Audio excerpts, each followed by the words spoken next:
चाळीस एकर राज्यावर चालू आहे. त्यामध्ये गट स्वराज्यामध्ये अहोरात्र निर्दोष मांडला. एक एक दिवस कष्टाने सरत होता. अचानक एके दिवशी जोहरनं इंग्रजांकडून मागवलेल्या लांब पल्ल्याच्या तोफेचा गोळा येऊन पन्हाळ्याच्या तटावर आदळला.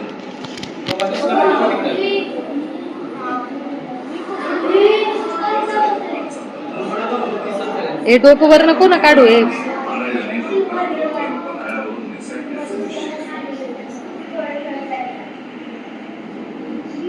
आषाढाचा पाऊस सुरू झाला होता. महाराजांच्या हिरांनी वेड्यातली नाच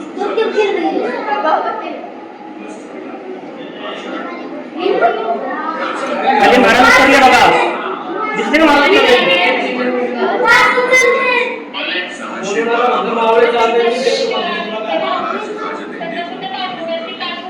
अतिशय सावधपणे शिताफीनं पहारे उलटले. सगळे बसायचे.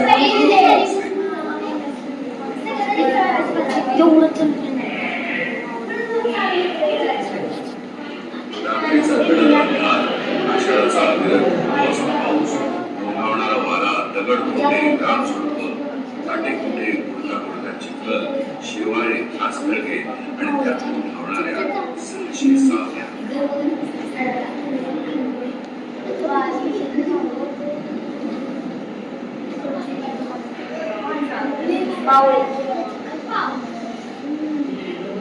दैवानं सिद्धी जोराच्या काही हिरांनी त्याला बघितलंच आणि त्याने जोहरकडे खबर पोहोचवली.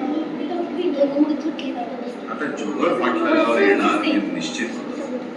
संवाद येण्यासाठी दुसऱ्या पालखीत महाराजांसारखीच वेशभूषा केलेले शिवाकाशी महाराजांची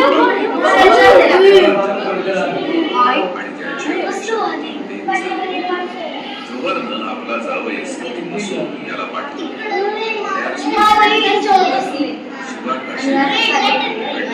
आणि त्यात शिवाचे राजे आले असं समजून त्या पालखी सगळे छावणीकडे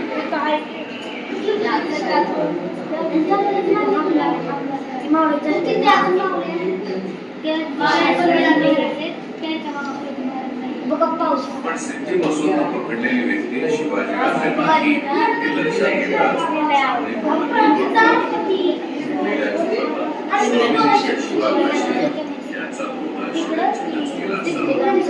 या दरम्यानच्या काळात महाराजांना मूल्य वेळ मिळाला आणि ते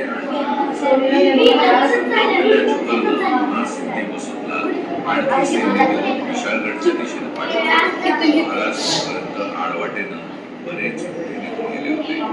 सकाळ गेली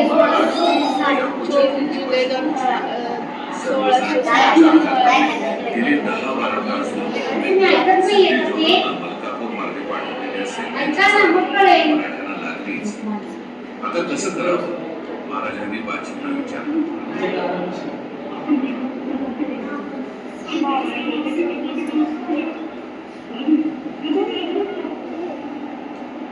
बाजी निर्धारानं उतरले.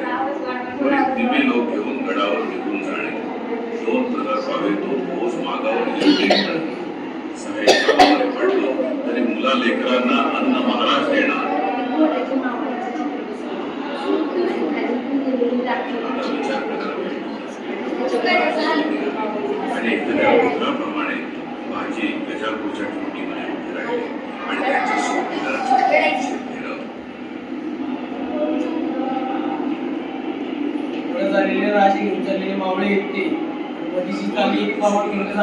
इकडे महाराज विशाळगडच्या जवळ पोहोचले आणि त्यांना कळलं की दळवी आणि सुर्वे यांनी विशाळगडला मोर्चे लावले.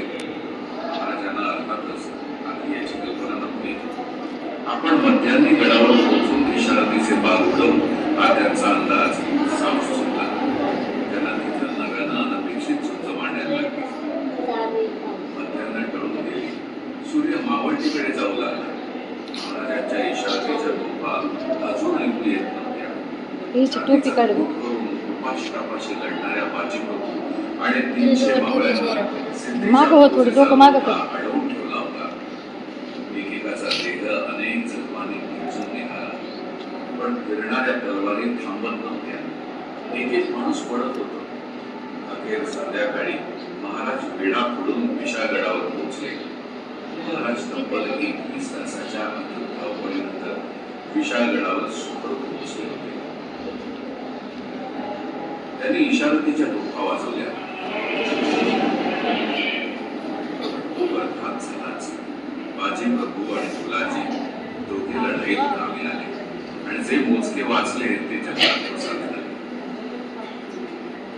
विशाळगडावर हल्ला करणाऱ्या सिद्धी वस्तूचा किल्ल्यावरच्या ताज्या दमाच्या शिवसेना पराभव केला आणि सिद्धी वसूल मनगट चालत परतला.